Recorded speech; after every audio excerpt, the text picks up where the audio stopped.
This is Cat, the Catster, and this is a review of a short film, film from the U.S. That should be nominated for an Oscar for short film. It's called Identiteaze. So the Academy, we're just need to watch this Nebula film and then give it an Oscar for short film. Oscar nomination. Go for it. Especially in this day and age, this 2025, and other issues are happening. This movie needs to win the Oscar for best short film, animated short film. That's called Identiteaze. It's a Jessie Earl film. You might recognize the Jessie Earl character as Jessie Gender and Jessie Gender After Dark from the YouTube verse and Nebula. And a friend of the Vera from the Council of Geeks, and Steve Shives from his channel, and a number of other people, and the Trek Yards people indirectly, the Cat Show indirectly. We're not sponsors either way. So anyway, this was a movie that came out apparently in June, around the time of a little before the last convention, and was talked about there, but I hadn't seen it. In order to see it, you have to have a Nebula account. So Cat now has a Nebula account to see movies that YouTube won't put out. So we have a Nebula account. Doesn't mean that I have videos on there. I just have a Nebula account. There's no videos on there. I don't have any videos out there. I'll stay on YouTube.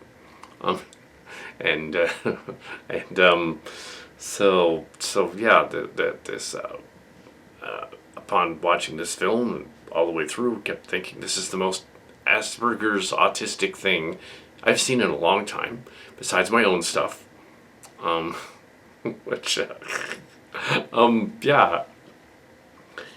It's kind of a cross between The Matrix and Cube and Hypercube, but done on a lower budget. They clearly had like one studio and one room, and they were going to go back and forth, and they did some animation sequences. It looks like they used a lot of green screen for backgrounds to make it look weirder. They have John DeLancie. John DeLancie, Q from Star Trek, as the evil boss, and the two main characters are trapped in the Hypercube office, and they appear there, and they have to figure out a way to get out of the Hypercube, or the office, the trap office thing. It would be interesting to know if the story was inspired by office work itself. Having done some of that as an intern, I can say that, yeah, it's kind of like that. I didn't like it, but yeah, I liked the idea, that the prospect of that it's a bureaucratic cult, because many businesses are a bureaucratic cult, and they have to conform to the cult's identity in the story, literally, and follow the workers. Usually it's H1 guys, and usually they just go along with it because they have to. But in this case, it's not. It's a the two characters are I'm from here, so I wasn't one of those. But yeah, I didn't make it up any kind of corporate ladder or anything like that. So the English major and a journalism major. I didn't really go into literature or literature professor or anything. I didn't go into the newspapers and stuff. I went into YouTube and blogging in the early stages of that. 2007 and beyond. So I didn't really have any frame of reference other than movies I've seen with the corporate gag going on. A little bit of Brazil going on. The movie Brazil, which in the American print ends with, oh, it's a dream and he's in the fantasy and yay, and it ends and it's wonderful. But in the British version, it ends with him actually not in the fantasy. It's all in his head, and he's trapped in his own mind. But he's free because he's trapped in his own mind. Similar idea, except here it's transgendered and Asperger's at the same time. Which is interesting. There was a video on another channel called the Monstrum channel going on about the changeling child, and it reminded me of that too. And that premise of, okay, in ancient times, they thought that they didn't understand neurodivergent children, and just assumed something took them over, like a demon or something. Ooh, and people were dumb and superstitious back then. So the idea of that. Also, they probably infected them or diseased them without knowing it in some cases, or gave them things they shouldn't have given them, and that's what did it. Messed up their brains. Or they were born with some kind of brain thing. So yeah, so there's this whole backstory thing with that. I'm not going to go into the backstory of autism Asperger's, but I was diagnosed with autism Asperger's in 1997, and but I always knew that I was always in school for kids with learning disabilities, but I was very smart at school and stuff, and did degrees, but working, working in a retail or in kitchens or something, never was satisfying. Didn't work out. Social interaction was just everywhere, and just I didn't get that. So that's basically that. So I kind of connect with this story in that it's about that. The LGBTQ plus community does have the stigma of also being outside the norm. They're socially awkward in some cases, so they're out there in that. But here we have a story where we throw the main characters into this weird matrix sort of thing. The computer thing's messing with them. The computer thing has a videotape. No plugs in the walls or anything. It's all videotape. We're assuming it's all interactive somehow. And they play the videotape cues in it. Well, it's John DeLancie playing Steve, which is funny because the Steve from our universe from school would not have done that. He's LGBTQ. He wouldn't have played the bad guy. Okay, so yeah, there's disconnects, weird things going on.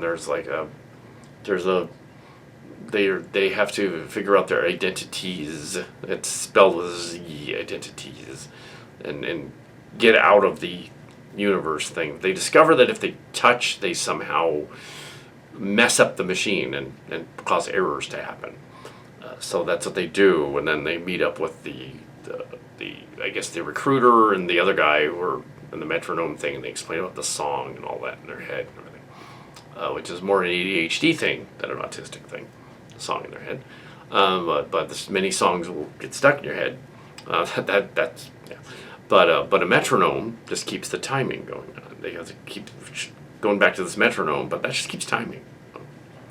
The identities, the two characters, they become this fused character at one point, and transgendered character. Right? Obviously, that yeah. If anything, the neurodivergent character, the divergent. That sounds bad. No, neurodivergent character is obviously like showing the stripes of this character. That she's like, okay, I'm gonna.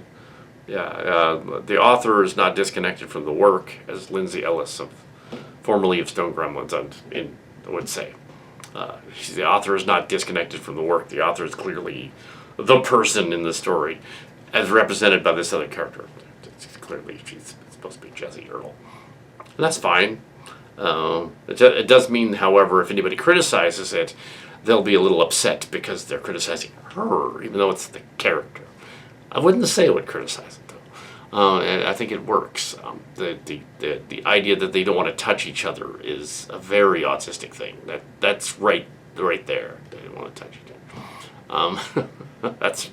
It's right there. The feeling that they're different from everyone else, need to be assimilated, kind of like by the Borg to fit in with the other ones. It's kind of like that. The changeling child idea of that other story, that whole thing. Yeah, put them in the situation where they don't even know what their names are. Is it Aaron with an E or Aaron with an A? That kind of thing. And it's this weird cult world where they're in the cult world. And all that. I was not involved in the making of this movie in any way. So I don't have any horse in the race or anything like that. I was not involved. Yeah, so they have to figure out a way out of this thing. I keep going back to the other stuff because giving you backstory that it really is an autistic movie. It really, really is. It's a realistic autistic movie, even though it's science fiction fantasy. And at that point, and now that I've seen it, I just saw it. It's similar enough that though this is in the same universe as Silly Track. It's in the same universe as Silly Realms. I wouldn't have at all been surprised if when the error code happens and then they figure out through the two-way mirror, they get out. If one of them had said, "Oh, it's like Schrodinger's cat from the Cillian Realms game," and Schrodinger's cat is the cat that's both alive and dead in the box. There's either uranium or poison or cat food, and it either gets in or it gets out. Yeah, there is a third option. That physics the story, which was kind of a gag. Einstein and the other guy, it's kind of a gag. They weren't really thinking they were going to put a cat in a box. Okay, they weren't going to do that. No, have as many cats as they do. But yeah, you don't do that. What it is in the Cillian universe, the cat is alive because the cat got out of the box and shredded the scientist and escaped. That is Silly Track. That is the essence of silliness. The cat is alive. Got out. And slower decks too. It's a lot of that stuff. Yeah, you have a movie that touches a little short film. It's 40 minutes, about the length of a Next Generation episode, that touches on those various things, little things. Yeah, and the gender thing that they're born that way or they're not born that way or whatever. To quote Lady Gaga, "You're born this way," right? Even though she kind of turned straight later on, kind of semi-straight, because she was just acting. But Lady Gaga originally was LGBTQ friendly back in the day, the Party Monster and all that. But yeah, this has nothing to do with this, except that it's kind of similar. Were they born that way? Were they not born that way? The only, it's Oscar worthy. The only difference, the only thing that it gets a little screwy with is that people in a regular society out there that aren't assimilated by the Borg, or quote unquote normal people, they wouldn't be so obsessed and driven about the details of whether a literal interpretation of gender politics would be combined. They would just do it. They wouldn't necessarily think about it like that. So they would have like, okay, we have this character, whether they, yeah. Or they'd get upset about it. They would have the alt-right. They'd get upset about it. They'd be like, "Oh, no, you can't do that. It's not male or female. It's something in between. Ah." And they shouldn't get upset about that because what if their mind's wired that way? That's fine. Yeah. I mean, let them think that. That's fine. Doesn't do anything to you. They'll think that, Yeah, so that's fine. I'm sure they or them. Fine. Pronouns, whatever. That's cool. If you don't want to think that, it's just not that literal, because it's an Asperger movie. It has this literal interpretation of how that stuff works. This person had apparently enough money to transition. They transitioned biologically into it. Well, mentally they were already there, but they transitioned from one to the other gender, not sex, gender. Hence their name, gender. They did that, and the other one did that too. It's just the point is that the people in this have some transgender characters that were cast in the story and acting in the story, showing a representation of how that universe works, but through the lens of someone with severely autistic that thought that, oh, this should be like this because it's literally in front of me. There's a lot of nonverbal cues, of course, they wouldn't get because they're nonverbal cues. They don't get those. We don't get those so much. Yeah, and the other stuff. they just read the room. There's a scene where he's reading the room and figuring things out and stuff. And it's like, well, yeah, if the room literally didn't put a door in there or a videotape in there or something in there to push them ahead to the assimilation, they wouldn't know what's going on. Yeah, that was that very well done representation of that. Matrix, like, and the ending within the rave club from Matrix 2 in there for some reason. With them discovering their identities in the club thing, they malfunction it. It is very similar to Cube and Hypercube. Very similar. A little bit of Ox Machina in there too. But yeah, it's very similar to those two movies. And those starred Nicole DeBauer back in the day. Ezri Dax from Star Trek. But yeah, this movie was mentioned at the conventions and stuff. I hadn't seen it until today. It is the 6th of January. Yeah, so yeah, the right wingers seem to think that somehow they're gonna get cooties or something, or they're gonna like somehow the transgender people are somehow gonna take over and make everyone immediately transition when they're 6 or something. Like, no, they're not even doing that. They just want to be left alone and have their equal rights as everyone else does. So also this reminded me of that book, The Speed of Dark, a science fiction book, where it had a bad ending. The science fiction book. It was about an autistic man who gets a flowers for Algernon type cure for himself from his Asperger's or his autism, and it's like, no. They don't want a cure for the autism. They want to be respected as being different, and that's fine. They want to be respected. They don't want to be cured and be normal like everyone else. That's awful. And this story kind of addresses that a little bit, and I like that. And that's why Q was an interesting choice to play the bad guy in this, because, well, as somebody else, but because you have this sort of, are they? I think probably scares them the alt-right the most about the nerds and the geeks and all that stuff is that they're smarter than them, and I'm sure that the Jessie Gender is not going to invent a medical cure for autism or something. No, why would you do that? But yes, yeah. So there's like the movie needs an Oscar. It needs to get the Oscar for best short film of the year. Adding to the movie reviews thing, yeah, yeah, and then in the movie they sort of come back, and it's a roundabout or a blog here about the whole thing. It's going off on a tangent because my stuff is kind of similar, but in a different way over there at Chimera channel, and the Transformers stuff on the channel. They can relate to people, which is interesting.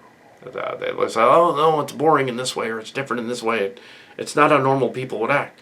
But an autistic person can build a story with the help from some ADHD people that clearly were involved, and they can make a story that actually works and almost is like a metaphor for the whole thing, not just that spectrum, but the other spectrum as well. And that's just it's ultimately uplifting. It closes the Me Too movement nicely at the end of the fad. Unfortunately, it was a fad. It's now gone. It was going to be a fad. It wasn't, the misogynists took over the government. But at least we have these movies and things on Debbie, like watch them. And some left on YouTube. There's people left. Karma is, American karma is always a two-way thing, and it'll always come back to it. This is a clever, intelligent, autistic person. A high-functioning autistic person that created this. Happens to be transgender, too. So that's a double whammy. But, it's all good because she's very popular with her fan base and the universe, and they have all kinds of YouTube friends out there, and they can't let the universe get them down because they're in the matrix. And the universe is not a matrix. It's just that as a person, they kind of think it is because because they're like, well, we don't understand how that subtlety of nonverbality, the subtlety of people lying, the subtlety of all that stuff. They don't understand how that works. So they're like, oh, it must be the Matrix and this computer glitch and something going on. But it's just that they don't understand how it works. That's all. Put it together. Have a different way of putting it together. Instead of being, to quote the movie, listening for the tune, the music in the story. To quote that, it's like they want to figure that out. They unless listening for the tune, they go to their own tune. They say, okay, well, we can't learn this sort of. For instance, it's always a different part of the brain with autism. It's a different part of the brain. Mine's more language, intellectual, creating things, doing stories, creating arts or a story, a movie, a thing, whatever. Whereas other people will be good at math, or something else. But no, it's creative side. So humans are not all normal. There's nobody normal. They just pretend they're. They pretend like they're that corporate group with all going in and doing their 9-to-5 thing. They're robots. They're Borg cult company thing. Yeah. So. Yeah, I see they filmed in just a couple of rooms. It looks like that they used in the story. They used a lot of green screen work. They got John DeLancie for a day and a half, apparently. Oh, nice. The closest we got over here at Chimera was to Star Trek Chimera website is to get former actor Brian Story to do some lines as a Kirk god. Great Bird of the Galaxy. He's playing Roddenberry, basically disguised as Kirk. Hey, why not? That's all we could afford. Anyway, so yes, Oscar-worthy thing. Oscar, very different, very unusual Oscar-worthy thing. They need to give this movie Identiteaze needs to be at the Oscars. When the Oscars happen, probably in March. And there aren't going to be that many movies to rate, so why not put this on the list? Oscar-worthy movie. Not saying they will, because I don't have any connections to the Oscars. Haven't since the 90s. But if they did, Campia Show was recently mentioning they never had a cartoon get the Oscars. I beg to differ. Cartoons have gotten the Oscars. Go look it up. Little Disney movie called Beauty and the Beast won Best Picture. Pretty sure it did. Yeah. I think it did. Yeah. Pretty sure that one. And if it didn't, it won Best Animated Picture, which is okay. But yeah, similar idea. Anyway, so yeah, space movie thing. Yeah. Rambly space movie thing. Weird version. Note that I'm not a counselor or a drink or understand all the aspects of that the trans community. I don't. I'm gonna turn off comments on the video that I'm gonna post because I'm sure I'll get haters, and I don't want to hear those from those haters. So I'm just gonna say, I'm not turning comments on.